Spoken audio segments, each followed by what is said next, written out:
وَمَا خَلَقْتُ الْجِنَّ وَالْإِنسَ إِلَّا لِيَعْبُدُونَ۔ اے میرے بندو، میں نے جنات کو اور انسانوں کو اپنی عبادت کے لیے پیدا کیا ہے۔ میں نے تمہیں اس لیے پیدا کیا ہے کہ تمہاری پیشانی اگر جھکے تو اللہ واحد وحدہ لا شریک کی بارگاہ میں جھکے۔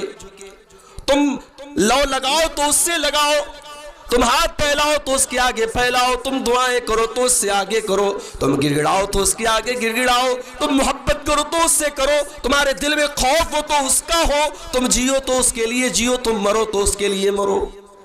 الذی خلق الموت والحیات لیبلوکم ایکم احسن عملا۔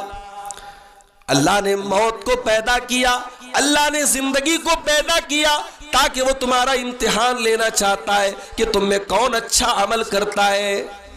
لا تزول قدم ابن آدم من عند ربہ یوم القیامہ۔ قیامت کے دن انسان اپنی جگہ سے ٹس سے مس نہیں ہو سکتا حتیٰ یسالان خمسن، جب تک 5 سوالوں کا جواب نہ دے دے۔ 5 سوالوں کا جواب دیے بغیر کوئی اپنی جگہ سے قیامت کے دن ٹس سے مس نہیں ہوگا، ہل نہیں سکتا۔ الصلاۃ خیر من النوم۔ نماز نیند سے بہتر ہے۔ یہ کس کو سنا رہا ہے؟ یہ لوگ یہ سوئے نہیں ہیں، یہ تو مردہ لوگ ہیں۔ مردوں کو کون سنا سکتا ہے؟ یہ سوئے ہوتے تو الصلاۃ خیر من النوم کو سن کر کے اڑ جاتے۔ یہ سوئے ہوئے لوگ نہیں، یہ تو مردہ لوگ ہیں۔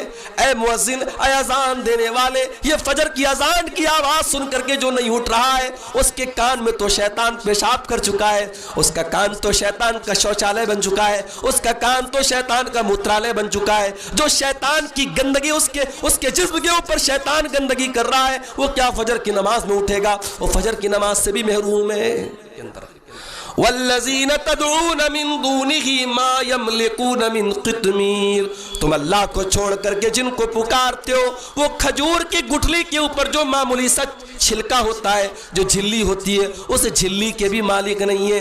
ان تدعوہم لا یسمعوا دعاکم، تم ان کو پکارو گے وہ تمہاری پکار کو سن نہیں سکتے۔ ولو سمعوا ما استجابوا لکم، اور اگر سن بھی لے تو جواب نہیں دے سکتے۔ السلام علیکم ورحمۃ اللہ وبرکاتہ۔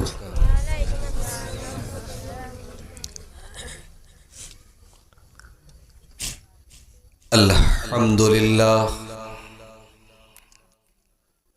نحمده ونستعینه ونستغفره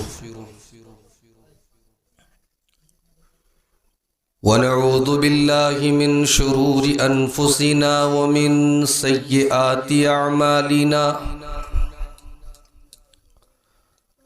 من يهده الله فلا مضل له ومن يضلل فلا هادي له،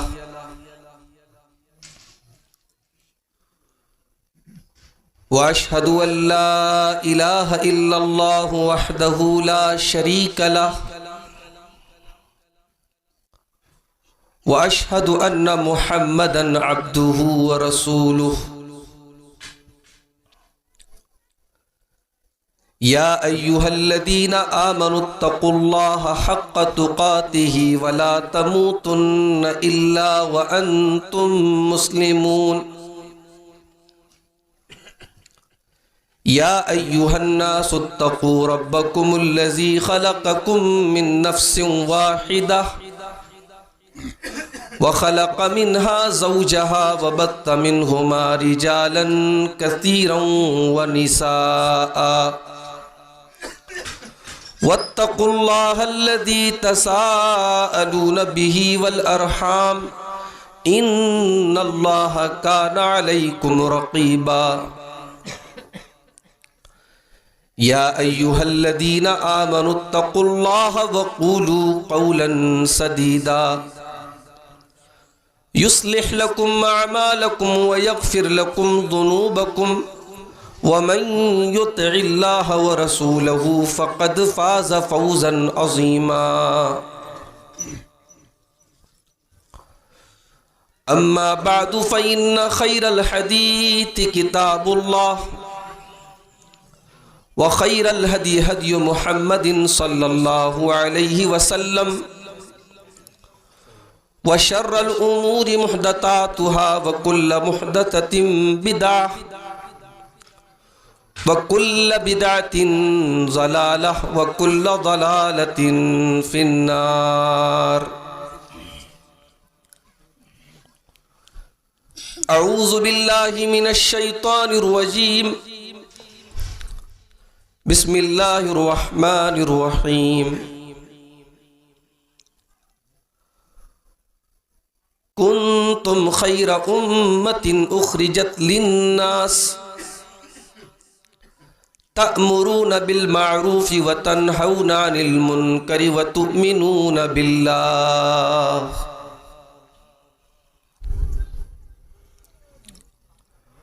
گناہوں کی عادت چھڑا میرے مولا، مجھے نیک انسان بنا میرے مولا.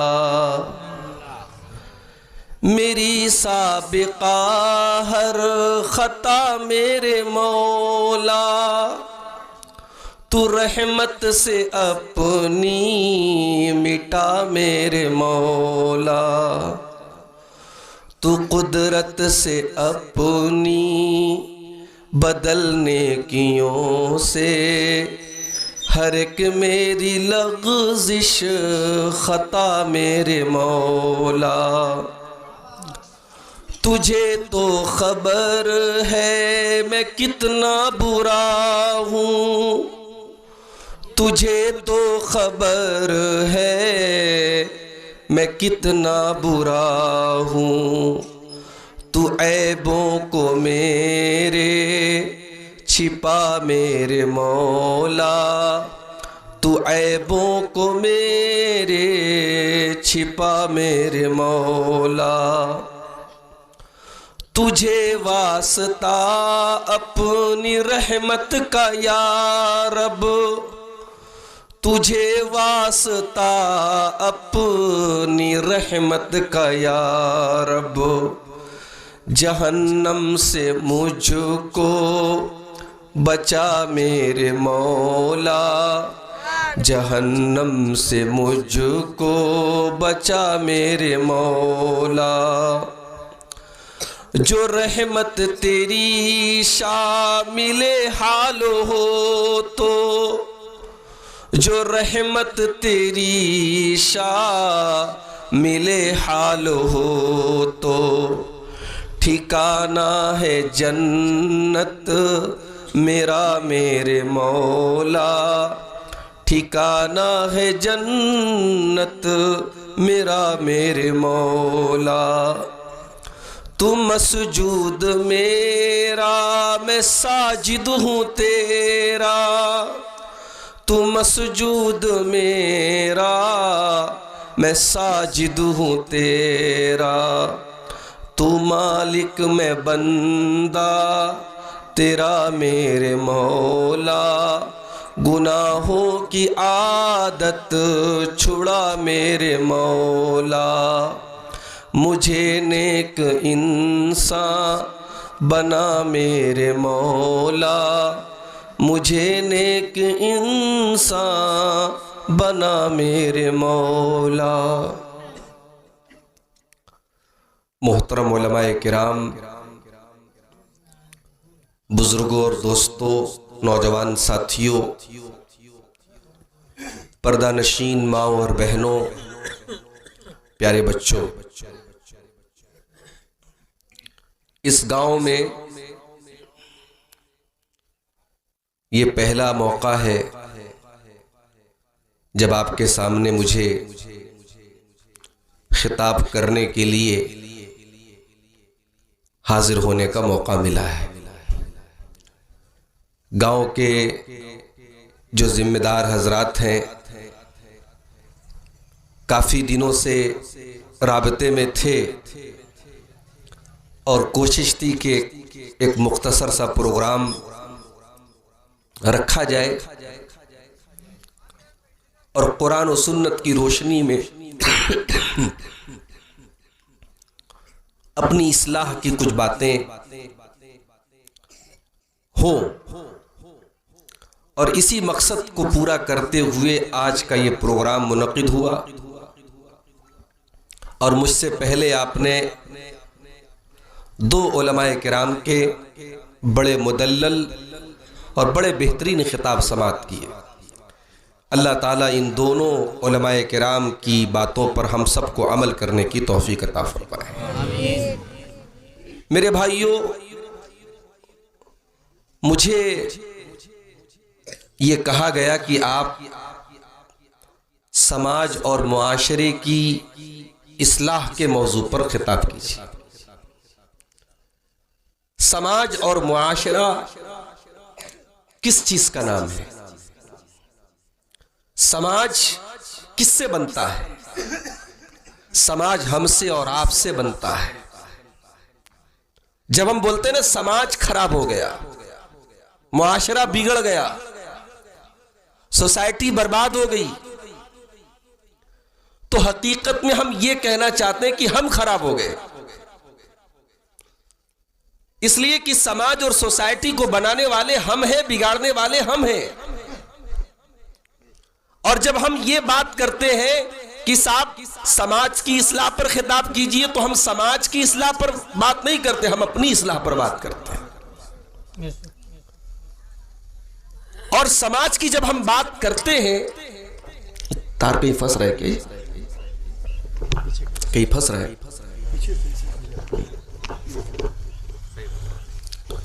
سماج کی جب ہم بات کرتے ہیں تو سماج میں اگر ہم غور کریں، کسی بھی سماج میں سب سے اہم طبقہ جو ہوتا ہے، جو کسی بھی سماج کی طاقت ہوتا ہے، وہ ہوتا ہے نوجوانوں کا طبقہ۔ سماج میں کوئی بھی بڑا کام نوجوانوں کے بغیر نہیں ہو سکتا۔ بھئی بزرگوں کا اپنا رول ہے، بزرگوں کی رائے، بزرگوں کے مشورے، بزرگوں کے تجربے کی اپنی اہمیت ہے، مگر جو مین پاور ہے، جو کام کرنے کی چھمتا ہے، جو جوش ہے، جو جذبہ ہے، وہ تو ظاہر ہے کہ نوجوانوں میں ہوتا ہے۔ اس لیے جب ہم سماج کی اصلاح کی بات کریں گے تو ہمیں پھر یہ بھی دیکھنا پڑے گا کہ ہمارا نوجوان کیا کر رہا ہے، ہمارے نوجوان کی کیا حالت ہے۔ اور جب ہم اپنے نوجوانوں کا جائزہ لیتے ہیں تو معاف کیجئے گا، ہمیں بڑا افسوس ہوتا ہے۔ ہمارا نوجوان آج بہت دور ہو چکا ہے اپنی شریعت سے، اپنے دین سے، اپنے مذہب سے۔ اس کی زندگی کا کوئی مقصد ہی نہیں ہے۔ اسے لگتا ہے کہ صاحب یہ زندگی ہے، 4 دن کی موج مستی کرنا ہے، کھانا ہے، پینا ہے، انجوائے کرنا ہے۔ اگر زندگی کا مقصد صرف کھانا ہے، پینا ہے، انجوائے کرنا ہے، تو پھر ہمارے اور جانوروں کے بیچ میں کیا فرق ہے میرے بھائی؟ ایک جانور بھی کھاتا ہے، ایک جانور بھی پیتا ہے، ایک جانور بھی اپنی شہوت کو پوری کرتا ہے۔ اللہ نے ہمیں جانور نہیں بنایا، اللہ نے ہمیں انسان بنایا۔ اور یہ انسان، یہ بڑی عظیم مخلوق ہے اللہ تعالیٰ کی۔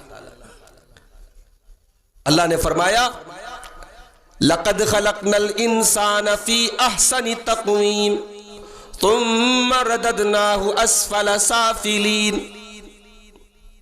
ہم نے انسان کو بڑے خوبصورت سانچے میں ڈھال کر کے پیدا کیا ہے، سب سے خوبصورت ہم نے انسان کو بنایا ہے، لیکن انسان اپنے کرتوتوں کی وجہ سے، اپنے گناہوں کی وجہ سے، اپنی حرکتوں کی وجہ سے ثم رددناہ اسفل سافلین، جانوروں سے بھی گر جاتا ہے اور جانوروں سے بھی گھٹیا کام کرتا ہے۔ میرے نوجوان ساتھیوں، دنیا میں ہر چیز کا ایک مقصد ہوتا ہے، اور جو چیز اپنے مقصد کو پورا نہیں کرتی ہم اس چیز کو بیکار سمجھتے ہیں، اسے پھینک دیتے ہیں۔ موبائل ہے، جب تک چل رہا ہے صاحب ہم اس کی بڑی عزت کرتے ہیں، ہر وقت اپنی جیب میں رکھتے ہیں، اور یہی موبائل ڈیڈ ہو جائے تو یہ ایک مردہ مشین ہو جاتا ہے، ہم گھر کے کسی کونے میں رکھ دیتے ہیں۔ یہ مائک لگا ہوا ہے، مائک کا مقصد ہے آپ تک میری آواز کو پہنچانا۔ اگر مائک اپنا یہ مقصد پورا نہ کرے، ہم مائک کو یہاں تھوڑی رکھیں گے، اس کو کنارے کر دیں گے، صاحب اس کی ضرورت نہیں ہے۔ یہ لائٹ لگی ہے، اس کا کام ہے روشنی دینا، یہ فیوز ہو جائے، یہ روشنی نہ دے تو اسے ہم ہٹا دیں گے کہ صاحب اس کا کوئی کام نہیں ہے۔ ہماری زندگی کا مقصد کیا ہے؟ اللہ نے ہمیں کیوں پیدا کیا ہے؟ اللہ نے قرآن میں فرمایا وَمَا خَلَقْتُ الْجِنَّ وَالْإِنسَ إِلَّا لِيَعْبُدُونَ۔ اے میرے بندو، میں نے جنات کو اور انسانوں کو اپنی عبادت کے لیے پیدا کیا ہے۔ میں نے تمہیں اس لیے پیدا کیا ہے کہ تمہاری پیشانی اگر جھکے تو اللہ واحد وحدہ لا شریک کی بارگاہ میں جھکے۔ تم لو لگاؤ تو اس سے لگاؤ، تم ہاتھ پھیلاؤ تو اس کے آگے پھیلاؤ، تم دعائیں کرو تو اس سے آگے کرو، تم گڑگڑاؤ تو اس کے آگے گڑگڑاؤ، تم محبت کرو تو اس سے کرو، تمہارے دل میں خوف ہو تو اس کا ہو، تم جیو تو اس کے لیے جیو، تم مرو تو اس کے لیے مرو۔ قل ان صلاتی ونسکی ومحیای ومماتی للہ رب العالمین لا شریک لہ وبذالک امرت وانا اول المسلمین۔ اے نبی آپ فرما دیجئے میری نماز اللہ تعالیٰ کے لیے، میری قربانی اللہ تعالیٰ کے لیے، میرا جینا اللہ تعالیٰ کے لیے، میرا مرنا اللہ تعالیٰ کے لیے۔ ہماری زندگی کا مقصد اللہ کو راضی کرنا ہے۔ اس دنیا میں ہمیں پریکشا دے رہے، امتحان دے رہے ہیں، اور جیسے ہی ہماری سانس ٹوٹے گی، ہمیں موت آئے گی، پریکشا ختم، اب رزلٹ ملے گا آخرت میں۔ الذی خلق الموت والحیات لیبلوکم ایکم احسن عملا۔ اللہ نے موت کو پیدا کیا، اللہ نے زندگی کو پیدا کیا تاکہ وہ تمہارا امتحان لینا چاہتا ہے کہ تم میں کون اچھا عمل کرتا ہے۔ غور کیا آپ نے؟ اللہ امتحان کیا لینا چاہتا ہے؟ کون اچھا عمل کرتا ہے۔ اللہ کو اس سے مطلب نہیں کہ آپ کتنا عمل کرتے ہیں۔ 27 رجب کی تاریخ گزری، ہمارے کچھ بھائیوں نے ہزاری روزہ رکھا، سنا ہے آپ نے؟ ہزاری روزہ۔ ایک صاحب سے میں نے پوچھا بھئیہ یہ ہزاری روزہ کیا ہوتا ہے؟ بولے ایک روزے کا ثواب 1000 روزے کے برابر ملتا ہے۔ میں نے کہا اس کی دلیل، اس کا ثبوت، اس کا پروف؟ بولے کہ ارے ہمیشہ سے کرتے چلے آئے، باپ دادا کرتے چلے آئے، اب آپ کو پروف بھی چاہیے۔ کتنے ایسے کام ہیں جو ہمارے سماج میں ہوتے چلے آئے ہیں، باپ دادا کو ہم نے دیکھا ہم کرتے چلے آئے ہیں، اور ہم یہ سمجھتے صاحب بڑا نیک کام کر رہے ہیں۔ 100 رکعت نماز پڑھی جا رہی ہے رات میں، کان کھول کر کے سن لو، اللہ تبارک و تعالیٰ کیا کوانٹیٹی نہیں دیکھی جائے گی، اللہ تعالیٰ کیا کوالٹی دیکھی جائے گی۔ آپ کا عمل کتنا ہے یہ نہیں دیکھا جائے گا، آپ کا عمل کیسا ہے یہ دیکھا جائے گا۔ لیبلوکم ایکم احسن عملا۔ اللہ تمہارا امتحان لینا چاہتا ہے، تمہاری پریکشا لینا چاہتا ہے، تم کیسا عمل کرتے ہو، کتنا بہترین عمل کرتے ہو، تم اپنے پیارے نبی جناب محمد رسول اللہ صلی اللہ علیہ وسلم کے طریقے کے مطابق عمل کرتے ہو یا نہیں کرتے ہو۔ آج ہمارا نوجوان اپنی زندگی کے مقصد کو بھول کے بیٹھا ہے میرے بھائی۔ اس کا کام کیا ہے؟ رات کو 2 بجے تک موبائل پہ لگے رہنا، فضول قسم کے ویڈیو دیکھنا، غیر محرم لڑکیوں سے باتیں کرنا، اپنی آنکھوں کو غلط چیزوں میں لگانا، اپنی جوانی کا غلط استعمال کرنا، یہ ہمارے نوجوان کا حال ہے میرے بھائی۔ یہ جوانی اللہ کی بہت بڑی نعمت ہے میرے بھائی۔ اس جوانی کے بارے میں اللہ حساب لے گا ہم سے، اس جوانی کو تم نے کہاں گزارا؟ اللہ کے پیارے نبی صلی اللہ علیہ وسلم فرماتے ہیں لا تزول قدم ابن آدم من عند ربہ یوم القیامہ۔ قیامت کے دن انسان اپنی جگہ سے ٹس سے مس نہیں ہو سکتا حتی یسالان خمسن، جب تک 5 سوالوں کا جواب نہ دے دے. 5 سوالوں کا جواب دیے بغیر کوئی اپنی جگہ سے قیامت کے دن ٹس سے مس نہیں ہوگا، ہل نہیں سکتا. پہلا سوال، ان عمرہ فیما افناہ، میرے بندے تو نے اپنی عمر کو کہاں گزارا؟ 60 سال، 70 سال، 50 سال، 80 سال، جو بھی تجھے زندگی ملی تو نے اپنی زندگی کو کہاں گزارا؟ دوسرا سوال، وعن شبابہ فیما ابلاہ، میرے بندے تیری پوری زندگی کے اندر ایک ایسا دور بھی تھا جو جوانی کا دور تھا، جو طاقت کا دور تھا، جو انرجی کا دور تھا، جو کچھ کرنے کا دور تھا. وعن شبابہ فیما ابلاہ، تو نے اپنی جوانی کو کہاں گزارا؟ کہیں ایسا تو نہیں شراب کے اڈوں پر گزارا، کہیں ایسا تو نہیں موبائل پر ویڈیو دیکھنے میں گزارا، کہیں ایسا تو نہیں کہ ٹائم پاس کرنے میں گزارا، کہیں ایسا تو نہیں آنکھوں کے زنا میں گزارا، کہیں ایسا تو نہیں اپنی جوانی کو تو نے برباد کر دیا. وعن شبابہ فیما ابلاہ، تو نے اپنی جوانی کو کہاں گزارا؟ تیسرا سوال، وعن مالہ من این اکتسبہ، میرے بندے تو نے مال کہاں سے کمایا؟ حلال طریقے سے کمایا یا حرام طریقے سے کمایا؟ سود اور بیاج کے ذریعے کمایا یا چوری بے ایمانی کر کے کمایا؟ کہاں سے کمایا تو نے؟ اور چوتھا سوال، وفیما انفقہ، مال تو نے کہاں پہ خرچ کیا؟ اور پانچواں سوال، وماذا عمل فیما علم، تو نے جو علم حاصل کیا، جو شریعت کے بارے میں تو نے جانا، جو دین کے بارے میں تو نے جانا، اس علم کے اوپر تو نے عمل کتنا کیا؟ یہ 5 سوال سب سے پوچھا جائے گا. یہ عبدالغفار صاحب سے بھی پوچھا جائے گا، یہ مولانا حذیفہ صاحب سے بھی پوچھا جائے گا، مولانا وقاص صاحب سے بھی پوچھا جائے گا، اور آپ کے گاؤں کے ایک ان پڑھ اور گوار سے بھی پوچھا جائے گا.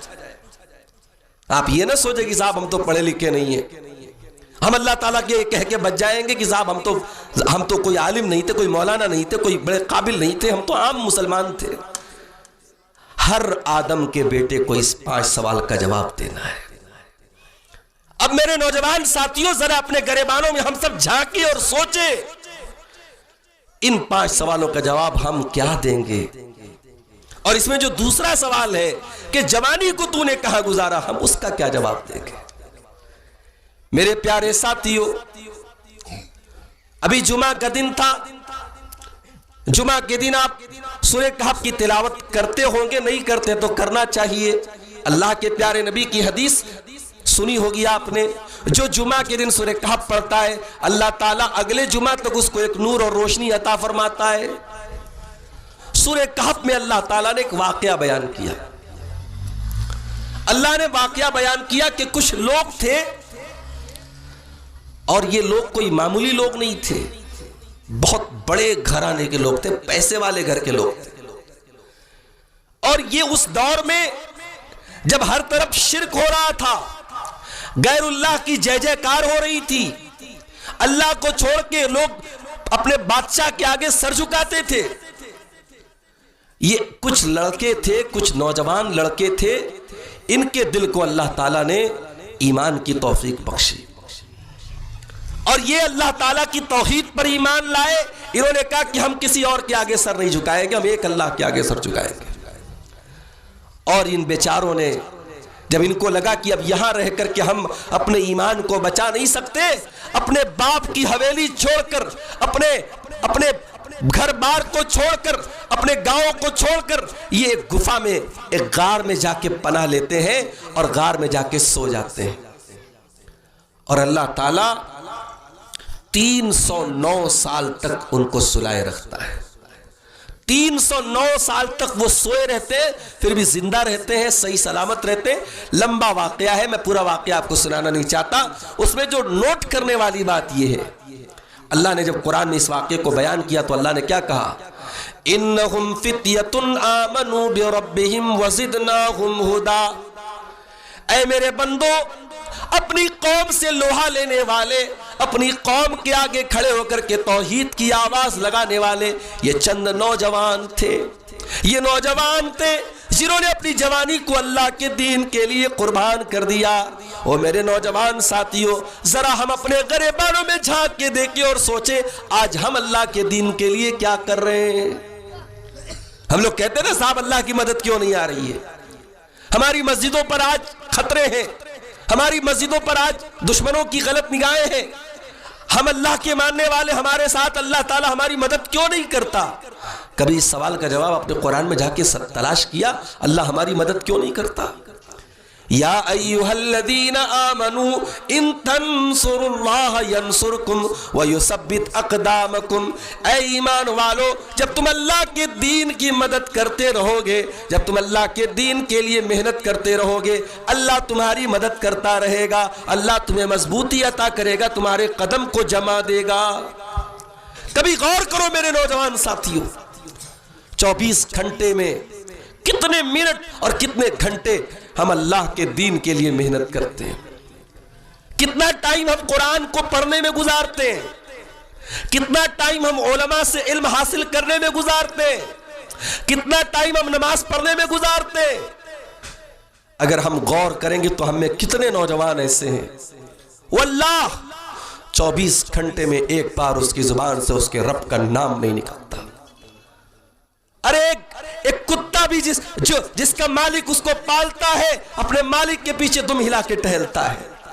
ایک گھوڑا جس کا مالک اسے تھوڑا سا چنا اور تھوڑا سا جو کھلا دیتا ہے، وہ گھوڑا اپنے مالک کے لیے جان دینے کو تیار ہو جاتا ہے. ہم کتنے نمک حرام ہیں میرے بھائیو، ہم کتنے ناشکرے ہیں اس پروردگار کے، ہم کتنے بڑے ناشکرے ہیں.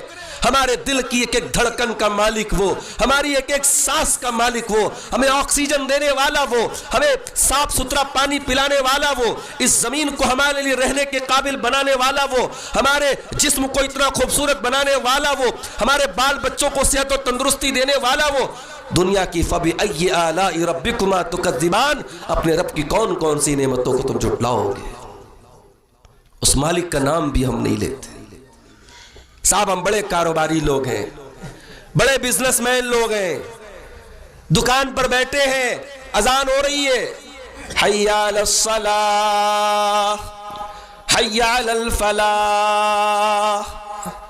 یہ مؤذن کہہ رہا ہے کہ آ جاؤ نماز کی طرف، آ جاؤ کامیابی کی طرف. ہم دکان پر بیٹھے، ہمیں کامیابی نہیں چاہیے، ہمیں تو اپنے دکان میں پروفٹ کمانا ہے، ہمیں تو اپنی دکان پہ پیسے کمانا ہے. میرے پیارے بھائیوں، یہ پیسے کل قیامت کے دن ہمارے لیے بربادی کا سبب بن جائیں گے. اگر ہم نے نماز چھوڑ چھوڑ کے پیسے کمائے ہیں، ہم نے نمازوں کو برباد کر کر کے دکانوں کو چلایا ہے. اللہ قرآن میں کہتا ہے رجال لا تلہیہم تجارت ولا بیع عن ذکر اللہ. میرے حقیقی بندے وہ ہیں، میرے سچے بندے وہ ہیں، میرے مومن بندے وہ ہیں، ان کا کاروبار ان کو کبھی نماز سے غافل نہیں کرتا ہے. یخافون یوما تتقلب فیہ القلوب والابصار. میرے مومن بندے تو قیامت کے دن کے بارے میں سوچ سوچ کے ڈرتے ہیں. ایسا کون سا کام ہے میرے بھائی جو نماز سے بڑا ہے؟ ایسی کون سی دکان ہے جو نماز سے بڑا ہے؟ اور اگر آپ کو یہ لگتا ہے نماز کے ٹائم آپ دکان بند کر دیں گے، نماز کے ٹائم آپ کام نہیں کریں گے تو آپ کو روزی کم ملے گی، تو کان کھول کر کے سن لیجئے. اللہ قرآن میں اس کا بھی جواب دیتا ہے وَأَمُرْ أَهْلَكَ بِالصَّلَاةِ وَاسْتَبِرْ عَلَيْهَا. اے میرے بندے، اپنے گھر والوں کو بھی نمازی بنا اور خود بھی نماز کی پابندی کر. لا نسألک رزقا نحن نرزقک. اور اے میرے بندے کان کھول کر کے سن لے، ہم تو خود تجھے روزی دیتے، ہم تجھ سے روزی کا سوال نہیں کرتے. تو 10 منٹ 15 منٹ آ کر کے نماز پڑھ لے گا، تیری روزی روٹی میں کوئی کمی نہیں آئے گی، تیرے کاروبار میں کوئی کمی نہیں آئے گی، تیری دکان میں کوئی کمی نہیں آئے گی. ہم تو خود تجھے روزی دیتے، ہم تجھ سے روزی نہیں مانگتے. آج ہمارے نوجوان کے 24 گھنٹے میں اس کے ٹائم ٹیبل میں نماز کے لیے کوئی ٹائم نہیں ہے. وہ بیچارہ تو رات میں 2 بجے تک موبائل میں لگا تھا، وہ فجر کی نماز میں کیسے اٹھے گا؟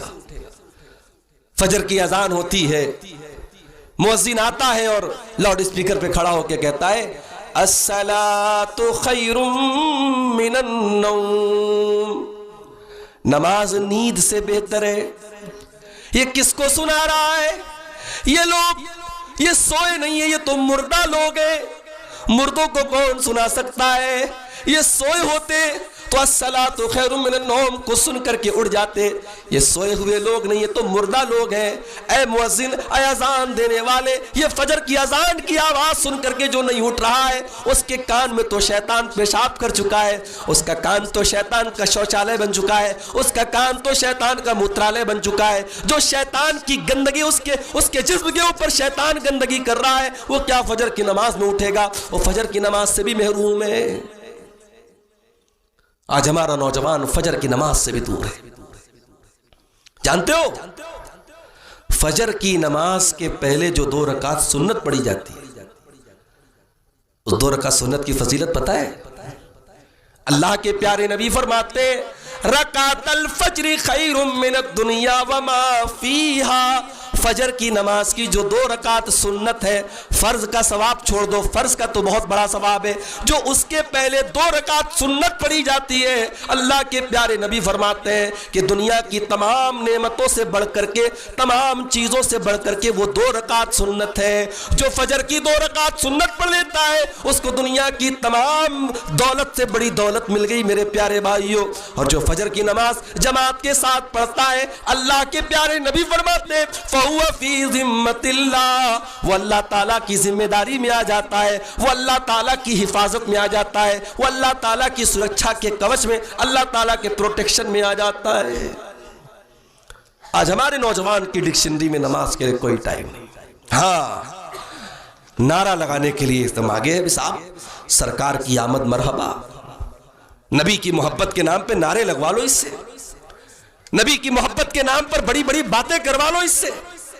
ارے جس نبی کی محبت کا تو نام لیتا ہے، کبھی جا کے پڑھ اس نبی کی زندگی میں نماز کی کتنی اہمیت تھی۔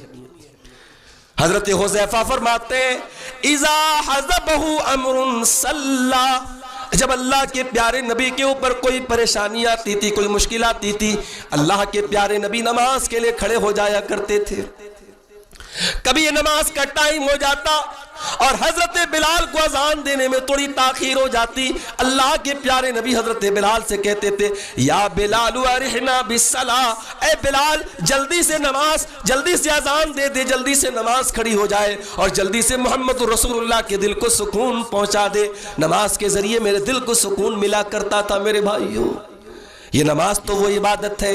اللہ کے پیارے نبی جب اس دنیا سے تشریف لے جانے لگے، آپ کے انتقال کا ٹائم آیا، آپ کی وفات کا ٹائم آیا، آپ کی بیوی اماں عائشہ فرماتی ہیں، ہم سب کی پیاری ماں اماں عائشہ فرماتی ہیں کہ اللہ کے پیارے نبی اپنے آخری ٹائم میں جب آپ کے منہ سے اچھے طریقے سے الفاظ بھی نہیں نکل رہے تھے، صاف طریقے سے الفاظ بھی نہیں نکل رہے تھے، آپ نے کیا فرمایا؟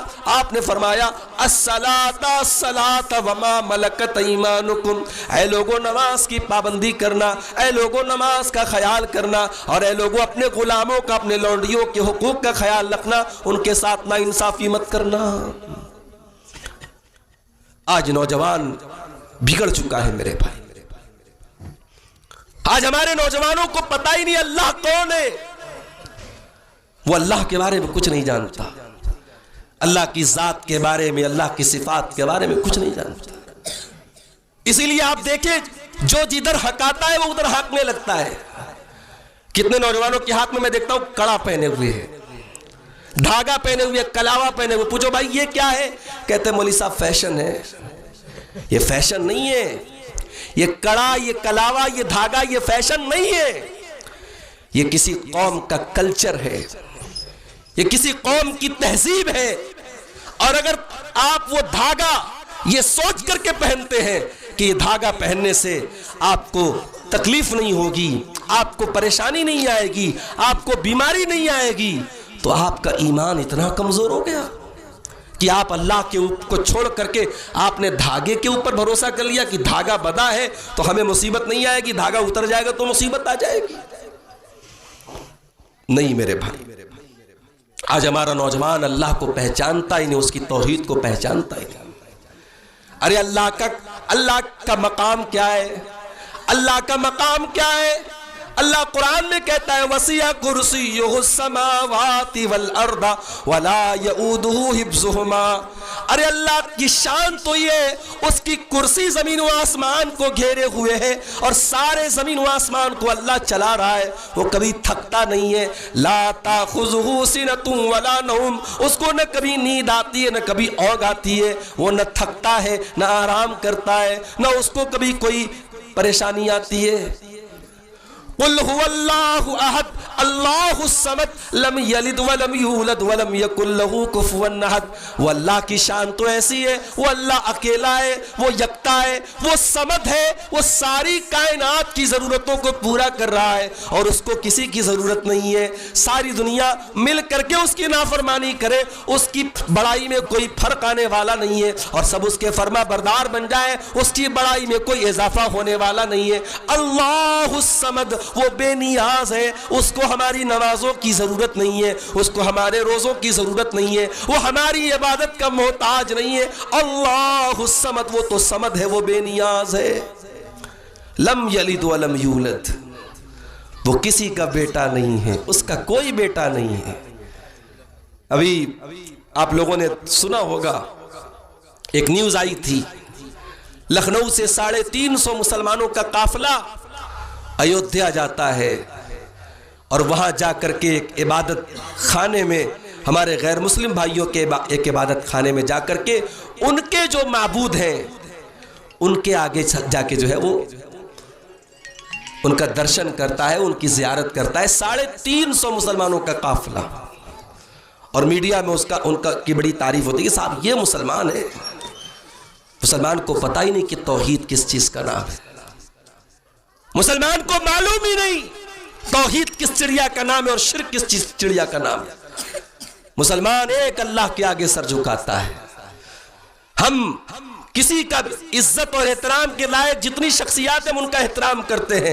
عبادت ہم اللہ کے علاوہ کسی اور کی نہیں کر سکتے, اور جو اللہ کے علاوہ کسی اور کی عبادت کرتا ہے وہ شرک کرتا ہے, اور اللہ کیا شرک کی معافی نہیں ہے میرے بھائی. ان اللہ لا یغفر ان یشرک بہ, اللہ شرک کو کبھی معاف نہیں کرے گا. شرک کر رہا ہے آج کا مسلمان. آپ چلے جائے پورے ہندوستان میں کتنے اولیاء اللہ کے مزار اور ان کی قبریں ہیں, اور آپ جا کے دیکھ لیں ہزاروں لاکھوں کی تعداد میں مسلمان مرد و عورت وہاں جا کے سر جھکا رہے ہیں, وہاں ان کو بگڑی بنانے والا مان رہے ہیں, ان کو مشکل کشا مان رہے ہیں. کیا یہ شرک نہیں ہے میرے بھائی؟ اس کے بعد ہم کہتے ہیں اللہ کی مدد نہیں آ رہی ہے. اللہ کی مدد کیسے آئے گی؟ کرے غیر گر بت کی پوجا تو کافر, کواکب میں مانے کرشمہ تو کافر, جھکے آگ پر بہر سجدہ تو کافر, جو ٹھہرائے بیٹا خدا کا تو کافر. مگر مومنوں پر کشادہ ہے راہیں, پرستش کریں شوق سے جس کی چاہیں. نبی کو جو چاہے خدا کر دکھائیں, اماموں کا رتبہ نبی سے بڑھائیں.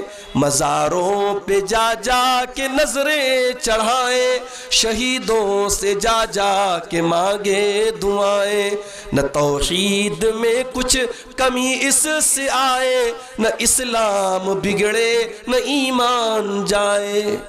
جو کام غیر مسلم کر رہا ہے اپنے معبودوں کے ساتھ, وہی کام مسلمان اپنے ولیوں کے ساتھ کرے, اپنے بزرگوں کے ساتھ کرے تو وہ جائز ہو جائے گا. نہیں میرے بھائیوں, یہ ڈبل اسٹینڈرڈ نہیں چلے گا, یہ دوہرا معیار نہیں چلے گا.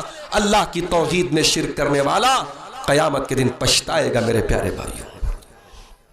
اللہ نے فرمایا سورہ فاطر کے اندر, والذین تدعون من دونہ ما یملکون من قطمیر, تم اللہ کو چھوڑ کر کے جن کو پکارتے ہو وہ کھجور کی گٹھلی کے اوپر جو معمولی سا چھلکا ہوتا ہے, جو جھلی ہوتی ہے, اس جھلی کے بھی مالک نہیں ہے.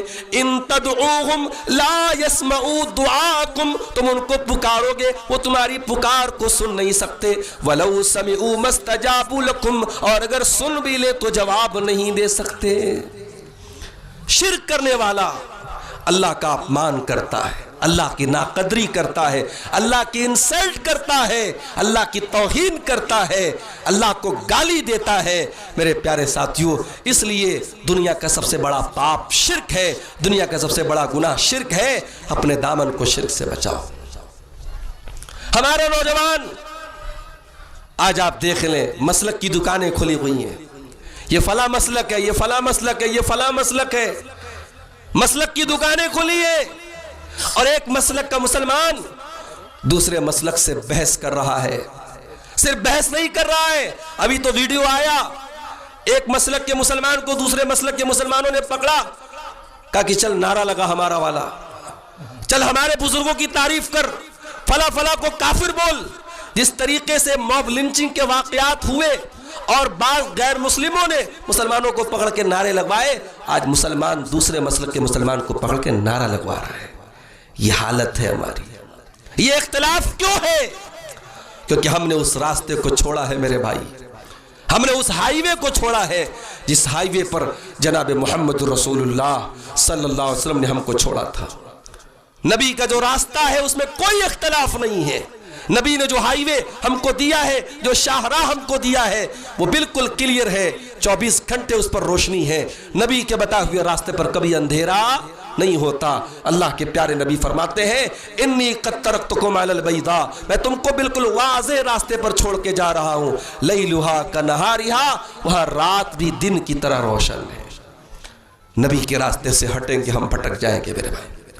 سب کا احترام کرو، سارے ائمہ کا احترام، سارے صحابہ کا احترام، سارے بزرگوں کا احترام، مگر دین کے اندر اگر کوئی ایسی ذات ہے جس کی بات کو ٹھکرایا نہیں جا سکتا، اگر ایسی کوئی ذات ہے جس کی ہر بات کو لیا جائے گا، جس کے ہر فرمان کو لیا جائے گا، جس کے حکم کو ٹھکرایا نہیں جا سکتا، اگر ایسی کوئی ذات ہے تو وہ ذات ہے جناب محمد رسول اللہ صلی اللہ علیہ وسلم کی۔ اور یہی سبق دیا ہے تمام صحابہ کرام نے، یہی سبق دیا ہے تمام ائمہ کرام نے۔ کیا امام ابو حنیفہ نے نہیں کہا؟ کیا امام ابو حنیفہ نے نہیں کہا اذا صح الحدیث فہو مذہبی، کہ جب صحیح حدیث مل جائے تو بحث نہ کرو، مان لو کہ ابو حنیفہ کا مذہب وہی ہے جو صحیح حدیث کے اندر موجود ہے۔ کیا امام مالک نے نہیں کہا تھا؟ اللہ کے پیارے نبی کی قبر مبارک کی طرف اشارہ کر کے کہا تھا کل یؤخذ من قولہ ویرد الا صاحب ھذا القبر، ہر ایک کی بات کو لیا جا سکتا ہے، ہر ایک کی بات کو ٹھکرایا جا سکتا ہے، مگر اس قبر والے کی بات کو ٹھکرایا نہیں جا سکتا۔ امام شافعی رحمت اللہ علیہ مسئلہ بیان کر رہے تھے، دین کا کوئی مسئلہ بیان کر رہے تھے، جب آپ نے مسئلہ بیان کر دیا، نبی کی حدیث پڑھ کے سنا دی، تو سامنے والے نے کہا کہ امام صاحب حدیث تو آپ نے پڑھ کے سنا دی، اب ہم جاننا چاہتے ہیں کہ آپ کا اوپینین کیا ہے، آپ کی رائے کیا ہے، آپ کیا سوچتے ہیں اس بارے میں۔ امام شافعی غصے سے لال ہو گئے، کہا کہ کیا میں تجھے کوئی مشرک نظر آتا ہوں؟ کیا میں تجھے کوئی کافر نظر آتا ہوں؟ کیا تو میرے گلے میں جنیو دیکھ رہا ہے؟ میں تجھے کوئی غیر مسلم نظر آ رہا ہوں؟ ارے زمین پھٹ پڑے، آسمان شق ہو جائے جس دن نبی کی حدیث کے آنے کے بعد محمد بن ادریس شافعی اپنی رائے پیش کرے اور اپنی بات پیش کرے۔ میرے بھائیوں، ہمارے ائمہ نے یہی دعوت دی تھی، اور اللہ کی قسم اسی دعوت کے ہم قائل ہیں، اور اس دعوت سے 1 انچ بھی ہم آگے اور پیچھے ہٹنے کی بات نہیں کرتے ہیں۔ واللہ جو ائمہ کی توہین کرے، جو ائمہ کو برا بھلا کہے، جو صحابہ کرام کے بارے میں غلط زبان استعمال کرے، ہمارا اس سے کوئی تعلق نہیں، کوئی ناتا نہیں۔ ہم تمام صحابہ کرام اور تمام ائمہ دین کا جو احترام ہے وہ کرتے ہیں، مگر معصوم اگر کسی کو مانتے ہیں تو جناب محمد رسول اللہ صلی اللہ علیہ وسلم کو مانتے ہیں۔ اختلاف دور ہو جائے گا میرے بھائی۔ آ جاؤ، یہ دین کی سپریم کورٹ ہے، یہ محمد رسول اللہ کی عدالت ہے، یہ دین کی سپریم کورٹ ہے۔ اس کورٹ اور اس عدالت کے فیصلے کو تسلیم کر لو، سارے جھگڑے مٹ جائیں گے۔ میرا رب قرآن میں کہتا ہے فَلَا وَرَبِّكَ لَا يُؤْمِنُونَ حَتَّى حتی یحکموک فیما شجر بینہم ثم لا یجدوا فی انفسہم حرجا مما قضیت ویسلموا تسلیما۔ اے میرے حبیب، آپ کے رب کی قسم، یہ لوگ مومن نہیں ہو سکتے، یہ لوگ ایمان والے نہیں ہو سکتے جب تک اپنے تمام اختلافات میں اے نبی آپ کا فیصلہ آ جانے کے بعد اس کو تسلیم نہ کر لیں، اس میں کوئی اگر مگر نہ کریں، اس میں کوئی چوچرا نہ کریں، آپ کا فیصلہ آ جانے کے بعد دل و جان سے تسلیم کر لیں۔ کیا اختلاف صحابہ کے دور میں نہیں ہوا؟ بہت سارے مسائل میں اختلاف ہوا، مگر صحابہ تعصب کے قائل نہیں تھے، صحابہ اپنی بات پر ڈٹے نہیں رہتے تھے، بل جب دلیل ان کے سامنے آتی تھی فوراً تسلیم کر لیتے تھے۔ حضرت علی کو دیکھو، حضرت علی کے دور میں کچھ لوگوں نے کہا کہ حضرت علی رب ہے ہمارے، ان کو اللہ اور رب کا درجہ دے دیا۔ حضرت علی نے حکم دیا کہ یہ سب مرتد ہو گئے، دین سے خارج ہو گئے، حضرت علی نے ان کو جلانے کا حکم دے دیا، کہا کہ یہ کافر ہو گئے، مرتد ہو گئے، کہا کہ ان کو جلا دیا جائے۔ جب یہ خبر عبداللہ ابن عباس رضی اللہ تعالیٰ عنہما تک پہنچی، عبداللہ ابن عباس نے کہا کہ اے علی، آپ کا یہ فیصلہ تو صحیح تھا کہ وہ مرتد ہو گئے، ان کو قتل کروا دیا جائے، یہ فیصلہ تو آپ کا صحیح تھا، مگر جلانے کا حق آپ کو نہیں تھا، اس لیے کہ اللہ کے پیارے نبی نے فرمایا لا يعذب بالنار الا رب النار، آگ کا عذاب صرف آگ کا رب دے سکتا ہے، دنیا میں کسی کو جلانے کی اجازت نہیں ہے۔ سزائے موت بھی دی جائے گی تو جلا کے نہیں دی جائے گی، اسلام کے اندر یہ جائز نہیں ہے، آپ کا یہ فیصلہ صحیح نہیں تھا۔ حضرت علی نے اپنی غلطی کو تسلیم کیا، کہا کہ بات آپ نے صحیح کہی، مجھے جلانے کا حکم نہیں دینا چاہیے تھا۔ میرے بھائیوں، دین اطاعت رب اور اطاعت رسول کا نام ہے، اطیع اللہ و اطیع الرسول، دین اس کا نام ہے۔ ہمارے نوجوان ساتھیوں، آؤ اس منہج پر آ جاؤ اور اس طریقے پر آ جاؤ، سارے مسئلے ختم ہو جائیں گے۔ آج ہمارے کتنے نوجوان ہیں دنیا کی محبت میں ڈوبے ہوئے ہیں، ہائے دنیا ہائے دنیا، ان کی زندگی میں آخرت کے بارے میں کوئی سوچ نہیں ہے۔ میرے نوجوانوں، یہ دنیا کی زندگی کتنے دن کام آنے والی ہے، یہ جوانی کتنے دن رہنے والی ہے، یہ دنیا تو بے وفا ہے۔ وَمَا الْحَيَاةُ الدُّنْيَا إِلَّا مَتَاعُ الْغُرُورِ، یہ دنیا تو دھوکے کا سامان ہے۔ اس دنیا نے کسی کے ساتھ وفا نہیں کی۔ اگر تم یہ سمجھتے ہو اپنی دولت کے بل پہ اس دنیا میں ہمیشہ رہو گے، بڑی دولت تھی قارون کے پاس، ساری دولت کے ساتھ زمین میں دھسا دیا گیا۔ کوئی حکومت کرنے والا اگر یہ سمجھتا ہے اس کی حکومت ہمیشہ اس کے کام آئے گی، بہت بڑی حکومت تھی فرعون کی، ساری حکومتوں کے باوجود دریا میں ڈوب کر کے مر گیا۔ بڑی طاقتور قوم تھی قوم عاد، جب انہوں نے اللہ کی نافرمانی کی تو سڑے ہوئے کھجور کے تنے کی طرح ان کے سر اور دھڑ الگ ہو گئے اور اللہ کا ایسا عذاب آیا، سپہ ہستی سے وہ مٹ گئے۔ میرے پیارے ساتھیوں، دنیا سے آگے بھی ایک زندگی ہے، آخرت کی زندگی۔ دنیا کی زندگی 60 سال کی ہے، 70 سال کی ہے، 50 سال کی ہے، آخرت کی زندگی ابدی ہے، ہمیشہ کی ہے۔ بل تؤثرون الحیات الدنیا والآخرۃ خیر وابقی، میرے بندو تم دنیا کی زندگی کو ترجیح دیتے ہو جبکہ آخرت کی زندگی زیادہ بہتر اور زیادہ باقی رہنے والی ہے۔ میرے بھائیوں، ہمارے نبی نے کیسی زندگی گزاری ہے؟ عبداللہ ابن عمر کہتے ہیں اللہ کے پیارے نبی نے میرے کندھے کو پکڑا اور کہا کن فی الدنیا کأنک غریب او عابر سبیل، اے عبداللہ تم دنیا میں اس طریقے سے زندگی گزارو جیسے کوئی پردیسی زندگی گزارتا ہے، جیسے کوئی مسافر زندگی گزارتا ہے۔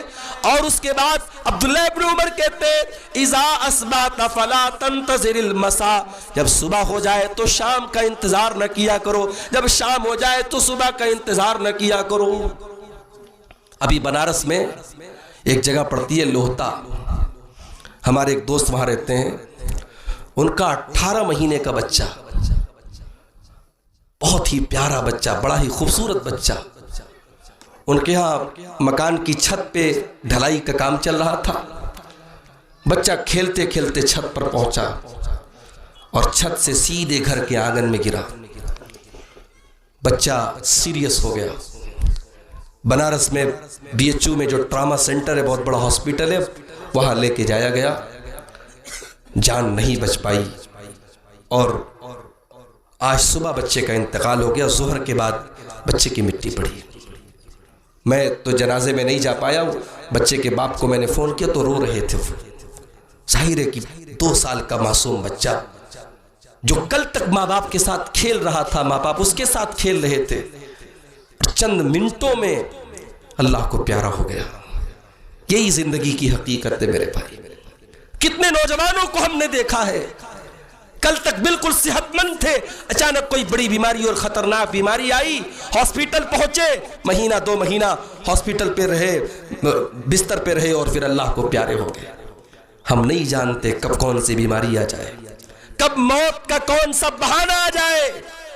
اس لیے اس زندگی کو پرماننٹ مت سمجھو میرے بھائی. اس زندگی پر بھروسہ مت کرو. زندگی کی ہر شام کو آخری شام سمجھ کے گزارو, ہر صبح کو آخری صبح سمجھ کے گزارو. سوچو, یہ جو کانوں میں ہیڈ فون لگا کے گانے سن رہے ہو, یہ جو موبائل پر گندی ویڈیوز دیکھ رہے ہو, یہ جو موبائل پر حرام چیزیں دیکھ رہے ہو, اللہ نہ کرے اسی حالت میں اگر موت آ گئی, کل اللہ کو کیا جواب دیں گے میرے بھائی. اللہ کے پیارے نبی فرماتے ہیں یحشر العبد علی ما مات علی, بندہ جب مرتا ہے جس حال میں مرتا ہے اسی حال میں قیامت کے دن اٹھایا جائے گا. جو موبائل دیکھتے ہوئے مرا ہوگا, جو گندے ویڈیوز دیکھتے ہوئے مرا ہوگا, جو شراب کے نشے میں مرا ہوگا, جو زناکاری اور بدکاری کرتے ہوئے مرا ہوگا, جس حال میں بندہ مرا ہوگا کل اسی حال میں اٹھایا جائے گا. میرے پیارے ساتھیوں, دنیا کو سب کچھ مت سمجھو. موت کے بعد کی بھی ایک زندگی ہے, ایک قبر کے اندر کی بھی زندگی ہے. دنیا میں اندھیرا ہو جائے, جنگل میں آپ جا رہے ہیں, یہاں سے آپ سلطان پور کے راستے پہ, بدلہ پور کے راستے پہ جا رہے ہیں اور راستے میں لائٹ وائٹ نہیں ہے, اچانک آپ کی گاڑی کی لائٹ بند ہو جائے, آپ سوچیے اندھیرے میں آپ کو کیسا لگے گا. آپ اپنے کمرے میں لیٹے, اچانک لائٹ چلی جائے, اندھیرا ہو جائے, آپ 2 منٹ کے لیے ڈر جاتے ہیں. قبر میں کون آپ کو روشنی لا کے دیکھا, قبر کی گرمی میں کون آپ کو ٹھنڈک کا احساس لا کے دیکھا, قبر میں جب کیڑے مکوڑے آپ کو کاٹیں گے کون سی چیزیں آپ کو بچائیں گی, جب منکر نکیر آپ سے پوچھیں گے, سوال پوچھیں گے, کون آپ کے دل میں جواب لائے گا. میرے بھائیوں, آپ کا ایمان اور آپ کا نیک عمل آپ کی قبر میں کام آئے گا. اسی لیے اللہ کے پیارے نبی فرماتے ہیں, آپ سے پوچھا گیا سب سے عقل مند کون ہے, سب سے بدھیمان کون ہے, سب سے ہوشیار کون ہے, آپ نے فرمایا اکثرہم ذکرا للموت و استعدادا لما بعدہ, سب سے زیادہ جو موت کو یاد رکھتا ہے اور جو موت کے بعد کی تیاری کرتا ہے وہ سب سے بڑا عقل مند ہوتا ہے.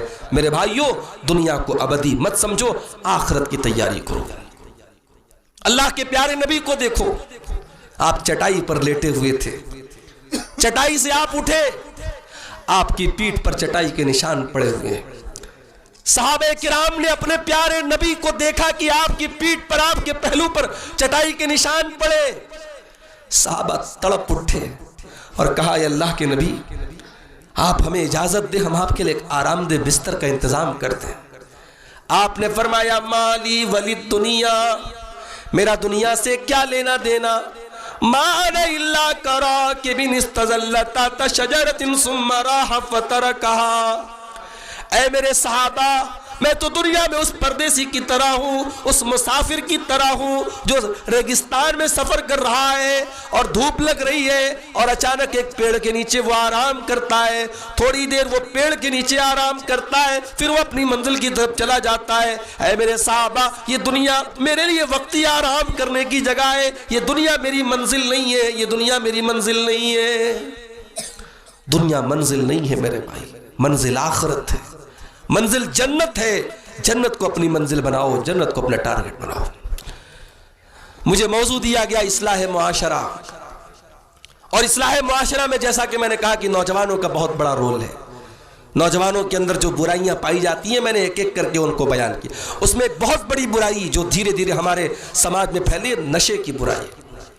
ہمارے بہت سارے نوجوان نشے کا استعمال کر رہے ہیں, اور نشہ چاہے وہ بیڑی اور سگریٹ اور تمباکو کی شکل میں ہو, چاہے وہ شراب اور ڈرگس کی شکل میں ہو, نشہ بہرحال نشہ ہے. اور یہ شراب اتنی خطرناک چیز ہے کہ اللہ تعالیٰ نے جب شراب کو حرام کیا, اللہ نے صرف اتنا نہیں کہا کہ شراب حرام ہے, اللہ نے شراب کو شرک کے ساتھ ذکر کیا. انما الخمر والمیسر والانصاب والازلام رجس من عمل الشیطان. یہ شراب، یہ جوا، یہ قسمت کا حال معلوم کرنے کے لیے جو پانسے کے تیر ڈالے جاتے ہیں، اور یہ غیر اللہ کے تمام آستانے جن پر غیر اللہ کی عبادت کی جاتی ہے، اللہ نے سب کو ایک ساتھ ذکر کرنے کے بعد فرمایا رجس من عمل الشیطان. یہ ساری کی ساری چیزیں گندی ہیں، یہ شیطان کا کام ہے.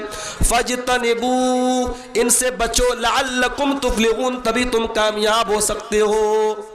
اس کے بعد اللہ نے فرمایا انما یرید الشیطان ان یوقع بینکم العداوۃ والبغضاء. شیطان تو یہی چاہتا ہے تم شراب کے نشے میں دھت ہو جاؤ، تم جوا کے چکر میں پڑ جاؤ اور تم لوگوں سے دشمنی کرنے لگو. شیطان تو یہی چاہتا ہے تم شراب کے نشے میں گرفتار ہو جاؤ اور نماز سے دور ہو جاؤ، تم اللہ کے ذکر سے دور ہو جاؤ. شراب کے اتنے سارے نقصانات ہیں، اور اللہ کے نبی فرماتے جو شرابی ہوتا ہے اللہ تعالیٰ اپنے ذمے یہ وعدہ کر لیتا ہے جو دنیا میں شراب پیے گا اللہ قیامت کے دنوں سے جہنمیوں کا پیپ اور مواد پلائے گا. اور جو ایک مرتبہ شراب پیتا ہے 40 دن تک اس کی نماز قبول نہیں ہوتی ہے. میرے نوجوان ساتھیوں، اس گندگی سے اپنے آپ کو بچاؤ جس میں آپ کے مال کی بھی بربادی ہے، آپ کے شریر کی بھی بربادی ہے. اور یہ شراب ایک ایسی گندی چیز ہے، جب انسان شراب کے نشے میں دھت ہوتا ہے وہ اپنی ماں، اپنی بیوی، اپنی بیٹی میں بھی فرق نہیں کر پاتا ہے، وہ جانور سے بھی بدتر ہو جاتا ہے. کبھی آپ دیکھیے شرابی شراب پی کے آتا ہے، کبھی کسی نالی میں پڑا ہوا ہے، کبھی کسی گٹر میں پڑا ہوا ہے، وہ زبان سے گندی گندی باتیں کرتا ہے، اس کے بچے اس سے نفرت کرتے ہیں، اس کی بیوی اس کو حقارت کی نظر سے دیکھتی ہے. ایسی گندی چیز سے اپنے دامن کو بچاؤ میرے نوجوان ساتھیوں. اسلام ایک صاف ستھرا مذہب ہے، اسلام کا ماننے والا صاف ستھرا ہوتا ہے. شراب بہت ساری برائیوں کی جڑ ہے، شراب پینے والا اپنے آپ کو دھیرے دھیرے اسلام سے دور کر لیتا ہے. میرے نوجوان ساتھیوں، اسی طریقے سے ایک بہت بڑی چیز جو ہمارے نوجوانوں میں پھیل رہی ہے، زنا کاری اور بدکاری. ابھی 14 فروری کی تاریخ گزری، ویلنٹائن ڈے جن کو کہا جاتا ہے، اور جس دن بہت سارے لوگ ہوٹلوں میں، ریسٹورنٹ میں، پارکوں میں ایک دوسرے کو گلاب کا پھول پیش کرتے ہیں. میں نے کہیں بڑا اچھا جملہ پڑھا، میں نے کہا محبت ایک دن گلاب کا پھول دینے سے ثابت نہیں ہوتی ہے. کوئی کسی کو ایک دن گلاب کا پھول دے دے یہ محبت نہیں ہے.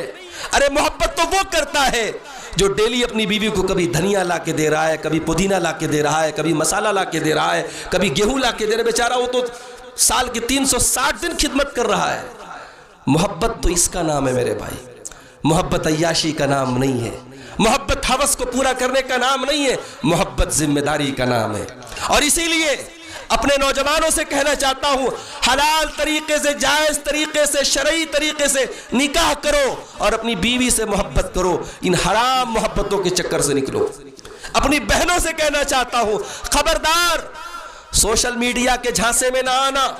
فیس بک اور انسٹاگرام اور واٹس ایپ پر کوئی محبت کا اقرار کرے اس کے جھانسے میں نہ آنا. یہ محبت کا اقرار کرنے والے تمہاری عزت کے ساتھ کھیلنا چاہتے ہیں، تمہاری آبرو کے ساتھ کھیلنا چاہتے ہیں. اے مسلمان عورت تو دنیا کی بڑی پاک چیز ہے، بڑی بلند چیز ہے، تیرا کردار بڑا اونچا ہے. اپنے کردار کو گندا نہ ہونے دینا، اپنے کردار کی حفاظت کرنا. تیری محبت کا حقدار وہ ہے جو نکاح کر کے ہزاروں کی بھیڑ میں کہتا ہے ہاں میں نے قبول کیا. جو تجھے اپنے نکاح میں قبول کرتا ہے، تیری ذمہ داری کو اپنے سر پہ قبول کرتا ہے، وہ تیری محبت کا حقدار ہے. یہ فیس بک اور واٹس ایپ کے یہ محبت کا اقرار کرنے والوں کے چکر میں کبھی مت پڑنا. میری ماں اور بہنوں آپ سے بھی کہنا چاہتا ہوں اپنی ذمہ داری کو پہچانو. عورت کا ہر روپ اسلام نے بڑی اس کو عزت دی ہے. عورت جب بیوی بن کے آتی ہے اسلام کہتا ہے لتسکنوا الیہا، عورت گھر میں سکون لاتی ہے، شوہر کے دل کے سکون کا ذریعہ بنتی ہے. عورت جب بیوی بن کے آتی ہے قرآن کہتا ہے ہن لباس لکم وانتم لباس لہن. شوہر بیوی کے لیے لباس ہو جاتا ہے، بیوی شوہر کے لیے لباس ہو جاتی ہے. لباس کیوں کہا؟ لباس ہمیں سجاتا ہے، سنوارتا ہے. لباس ہماری عزت پر پردہ ڈالتا ہے. لباس ہمیں موسم کے نقصان سے بچاتا ہے. شوہر اور بیوی ایک دوسرے کے لباس ہیں. بیوی اپنے شوہر کو زمانے کے فتنوں سے بچاتی ہے. جب اس بے حیائی کے دور میں شوہر مارکیٹ میں جاتا ہے, شوہر بازار میں جاتا ہے اور بے حیائی کے مناظر دیکھتا ہے, اور جب وہ گھر آتا ہے اور محبت کرنے والی بیوی اس کو ملتی ہے, تو یہ سارے فتنے اس کے لیے ہوا ہو جاتے ہیں اور ان سارے فتنوں سے اپنے دامن کو بچا لیتا ہے. میری ماں اور بہنوں, ایک عورت جب بیوی بنتی ہے اپنے شوہر کی عزت کی حفاظت کا ذریعہ بنتی ہے, اور وہی عورت جب ماں بنتی ہے, اللہ اس کا مقام کا کیا کہنا, ایک ماں کے مقام کا کیا کہنا. فَإِنَّ الْجَنَّةَ تَحْتَ قَدَمِهَا, اولاد کی جنت ہے اس ماں کے قدموں کے نیچے. ماں کی خدمت کیے بغیر, ماں کو خوش کیے بغیر کوئی جنت میں نہیں جا سکتا. مگر ماں بھی کیسی ماں ہو جو ماں خود پردہ نہ کرے, جس ماں کے سر پہ دوپٹہ نہ رہتا ہو, جس ماں کے گریبان پہ دوپٹہ نہ رہتا ہو, جس ماں کو تمیز نہ ہو کہ میں نے کپڑے کیسے پہنے ہیں, میرے شریر کو کون کون دیکھ رہا ہے, میرے چہرے کو کون کون دیکھ رہا ہے. جو ماں خود بے حیا ہوگی اس کے کوکھ سے پیدا ہونے والی بچیاں بھی بے حیا ہوں گی. ماں کے دودھ کا بچے پر اثر پڑتا ہے. جب ماں نیک ہوتی ہے, ماں دیندار ہوتی ہے, اور وہ ماں جب اپنے بچے کو اپنا خون جگر پلاتی ہے, اپنے بچے کو پالتی اور پوستی ہے, تو ماں کا تقوی, ماں کی دینداری, ماں کی پاک دامنی بچے میں ٹرانسفر ہوتی ہے. میرے بھائیوں, ماں کا اثر پڑتا ہے بچوں کے اخلاق پر. اسی لیے پیارے نبی نے فرمایا, جب رشتہ دیکھنے جایا کرو تو اپنے گھر کی بہو جب دیکھنے جاؤ, اپنے بچوں کے لیے جب بیوی دیکھنے جاؤ, تو اللہ کے نبی نے فرمایا دیندار عورت کو اپنے گھر میں لے کے آؤ. فَاظْفَرْ بِذَاتِ الدِّین, تبھی تم کامیاب ہو سکتے ہو. تو میری پیاری ماں اور بہنوں, آج آپ کو بھی اپنی ذمہ داری کو سمجھنے کی ضرورت ہے. آج اگر عورتیں ٹھان لیں کہ ہمیں اسلام کے مطابق زندگی گزارنا ہے, ہمیں رسم و رواج کو توڑنا ہے, ہمیں سماج میں ہونے والے ہر گندے کام کو ختم کرنا ہے, بہت ساری برائیاں آٹومیٹک ختم ہو جائیں گی. عورت کو معمولی مت سمجھنا, عورت کو معمولی مت سمجھنا. ارے عورت تو وہ چیز ہے جو اپنے آنسو کے ذریعے بڑے بڑے پتھر دلوں کو موم کر سکتی ہے. فرعون جیسا ظالم انسان جو بچوں کو قتل کروا دیتا تھا, جب موسیٰ علیہ السلام فرعون کی بیوی کی گود میں آئے, اور فرعون کی بیوی نے اپنے شوہر سے کہا لا تقتلوہ, اس بچے کو قتل مت کرواؤ, اس بچے کو قتل مت کرواؤ, ہو سکتا ہے ہم اسے اپنا بیٹا بنا لیں اور آگے چل کر کے یہ ہمارے کام آئے. تو فرعون اتنا بڑا ظالم تھا, کسی کی بات نہیں سنتا تھا, مگر اپنی بیوی کے آگے وہ بیچارہ بھی سرنڈر ہو گیا اور کہنے تم کہتی ہو محترمہ تو چلو تمہاری بات مان لیتے ہیں. اور فرعون نے اپنی بیوی کی بات مان لی. تو عورت فرعون جیسے پتھر دل کو بھی موم کرنے کا ہنر رکھتی ہے. اس لیے میری پیاری ماں اور بہنوں, اپنے اس ہنر کو پہچانو, اپنی عصمت کی حفاظت کرو, اپنے پردے کی حفاظت کرو, اپنے گھر میں محرم غیر محرم کا فرق رکھو. دیور سے بھابھی ایک لمٹ بنا کے رکھے, ایک لمٹ بنا کر کے. ہمارے یہاں بعض گھروں میں دیور بھابھی میں ہنسی مذاق ہو رہا ہے, بے تکلفی ہو رہی ہے, ہنسی مذاق میں دیور بھابھی کو چھو بھی لیتا ہے. حرام ہے یہ تمام چیزیں. اپنی لمٹ کو پہچانو. بھابھی کو کوئی اگر کہتا ہے کہ صاحب بھابھی ماں کے برابر ہے, ماں کے برابر کہہ دینے سے بھابھی ماں نہیں ہو جاتی. بھابھی بھابھی ہے, دیور دیور ہے. دیور اور بھابھی کے بیچ میں پردہ ہونا چاہیے. اسی طریقے سے کچھ گھروں میں دیکھا جاتا ہے سالی آتی ہے تو شوہر بیچارہ ایک دم خوش ہو جاتا ہے, ایک دم خوش ہو جاتا ہے. لوگ کہتے ہیں صاحب سالی آدھی گھر والی, سالی کو بٹھا بٹھا کے بائک پر پورے مارکیٹ کی سیر کرا رہا ہے. خبردار, یہ حرام ہے, یہ ناجائز ہے. آپ کی سالی آپ کے لیے غیر محرم ہے. ہمارے گھر میں محرم غیر محرم کا فرق ہونا چاہیے. اللہ کے نبی سے پوچھا گیا کہ اے اللہ کے نبی, جو شوہر کے قریبی رشتہ دار ہیں, دیور ہے, جیٹ ہے اور شوہر کے کزن ہو گئے, ان کو عورت کا ان کے ساتھ کیا رشتہ ہے؟ اللہ کے نبی نے فرمایا الحم و الموت, یہ رشتے اس عورت کے لیے موت ہیں. یہ وہ رشتے ہیں اس میں اگر لاپرواہی کرے گی تو زناکاری اور بدکاری تک پہنچ جائے گی اور پھر اس کے بعد موت کا راستہ ہے. اس لیے میرے بھائیوں, اپنے گھروں میں یہ تمیز پیدا کرو. مسلمان کے گھر میں پردہ ہونا چاہیے, مسلمان کے گھر میں محرم غیر محرم کی تمیز ہونی چاہیے, مسلمان کے گھر میں نماز کا ماحول ہونا چاہیے. جب ماں نمازی ہوگی بچے کو فخر سے کہہ سکتی ہے چل نماز کا ٹائم ہو گیا, اپنی بیٹی سے کہہ سکتی ہے چل نماز پڑھ. جب ماں خود پردے دار ہوگی تو جب جوان بیٹی ہوگی تو اسے کہے گی کہ دیکھ میں پردہ کرتی ہوں تو بھی پردہ کر. آج تو الٹا معاملہ ہے.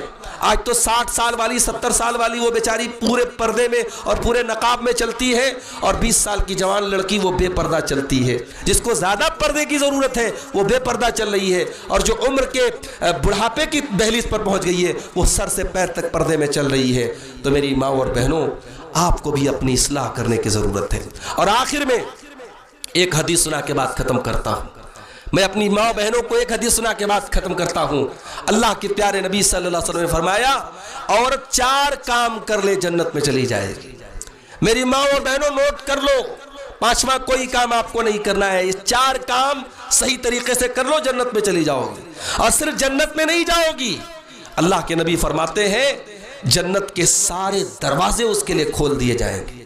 جنت کے سارے گیٹ کھول دے گا اللہ تعالیٰ کہ چلی جاؤ جس گیٹ سے تمہیں جانا ہے. کون سا 4 کام کرنا ہے؟ اذا صلت المرأة خمسها, 5 ٹائم کی نماز کی پابندی کرنا ہے. وصامت شہرها, رمضان کا روزہ پابندی سے رکھنا ہے. رمضان قریب آ رہا ہے. ہمارے ہاں جب کوئی بڑا مہمان آنے والا ہوتا ہے نا تو ہم ہفتوں سے تیاری کرتے ہیں اس کی. رمضان برکتوں کا مہینہ آ رہا ہے میرے بھائی. رمضان وہ مہینہ آ رہا ہے جس میں ایک رات ایسی ہے کہ اگر اس ایک رات میں ہم نے قرآن پڑھ لیا, اس ایک رات میں تراویح پڑھ لی, تہجد پڑھ لیا, اس ایک رات میں اللہ سے دعا کر لی, تو ہمیں 84 سال سے بھی زیادہ عبادت کا ثواب ملے گا. یہ رمضان کا مہینہ ہے. رمضان کے مہینے میں اگر ہم نے سچے دل سے روزہ رکھ لیا اور رات میں قیام اللیل کر لیا, نبی اکرم فرماتے ہیں غفر لہ ما تقدم من ذنبہ وما تاخر, اس کے اگلے پچھلے تمام گناہ معاف ہو جائیں گے. ہم خوش نصیب لوگ ہیں, اللہ ہمیں ایک اور رمضان دے رہا ہے.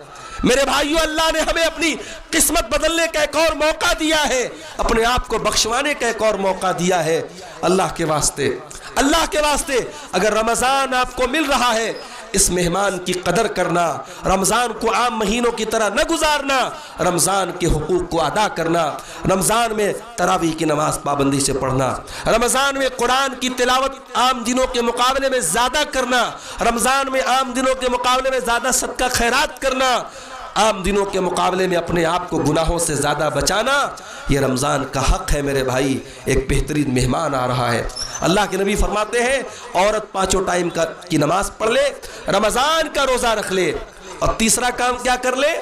وہ اطاعت زوجہا, اپنے شوہر کی اطاعت کرے. یہ بھی یاد رکھو میری ماں اور بہنوں, شادی کے بعد ایک عورت اگر جنت میں جانا چاہتی ہے, اپنے شوہر کی اس کو اطاعت کرنا پڑے گا. شوہر کی بات نہ مانے, منمانی کرے, خوب تقریر سنے, رات بھر دن بھر یوٹیوب پر مولانا لوگوں کی تقریر سنتی رہے, رات بھر تہجد پڑھتی رہے. اگر شوہر کو خوش نہیں کرتی ہے, شوہر کی اطاعت نہیں کرتی ہے, شوہر کے جذبات کا احترام نہیں کرتی ہے, وہ عورت جنت میں نہیں جا سکتی ہے. اس کے جنت میں جانے کے لیے اپنے شوہر کا حق ادا کرنا ضروری ہے. تیسری چیز اپنے شوہر کی اطاعت کرے. اور چوتھی چیز وہ احسنت فرجہا, اپنی آبرو کی حفاظت کرے, اپنی آبرو کو بچا کے رکھے, کوئی غلط کام نہ کرے. یہ 4 کام اگر عورت کر لے, اللہ کے پیارے نبی فرماتے ہیں دخلت من ای ابواب الجنت شاءت, ایسی عورت جنت کے جس دروازے سے چاہے وہ جنت میں جا سکتی ہے. میرے بھائیوں, میرے بزرگوں, طبیعت بہت اچھی نہیں ہے. پچھلے 1 ہفتے سے میں بخار زکام میں مبتلا ہوں, لیکن چونکہ وعدہ تھا, پروگرام کی پہلے سے تیاریاں تھیں, اور ہمارے جن بھائیوں نے آج کے اس پروگرام کو منعقد کیا ہے ان کے جذبات کا احترام بھی ضروری تھا.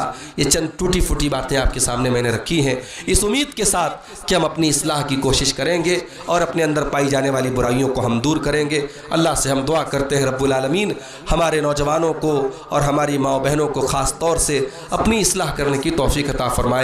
رب العالمین ہمارے وہ نوجوان جو کسی بھی برائی میں مبتلا ہیں, چاہے وہ نشے کی برائی ہو, چاہے وہ بدکاری کا راستہ ہو, چاہے وہ نماز سے دور ہوں, چاہے وہ دین سے دور ہوں, اللہ ہمارے ان نوجوانوں کو صحیح راستے پہ لوٹ آنے کی توفیق عطا فرمائے، اللہ ہمیں سچی توبہ کرنے کی توفیق عطا فرمائے۔ جو ہم میں سے بے نمازی ہیں اللہ ان کو نماز کا پابند بنا دے، جو نمازی ہیں اللہ ان کی نماز کو میں خوشی اور خضوع پیدا فرما دے، ان کو اپنے پیارے نبی صلی اللہ علیہ وسلم کے طریقے کے مطابق نماز پڑھنے والا بنا دے، اللہ ہماری صفوں میں اتحاد پیدا فرما دے، اللہ ہمارے دلوں میں اپنے نبی کی، نبی کے صحابہ کی، نبی کے اہل بیت کی صحیح اور سچی محبت پیدا فرما دے۔ رب العالمین ہمارے ملک کی حفاظت فرمائے، رب العالمین ہمارے ملک کو ظالموں کے ظلم سے، شریروں کے شر سے محفوظ رکھے، رب العالمین ہماری مسجدوں کی حفاظت کرے، ہمارے علماء کی حفاظت کرے، ہمارے دین کے مراکز کی حفاظت کرے، رب العالمین ہمیں دنیا اور آخرت کی کامیابیوں سے نوازے، اللہ ہمیں عقیدہ توحید پر جینے کی اور عقیدہ توحید پر مرنے کی توفیق عطا فرمائے، آمین۔ وآخر دعوانا ان الحمد للہ رب العالمین، والسلام علیکم ورحمۃ اللہ وبرکاتہ۔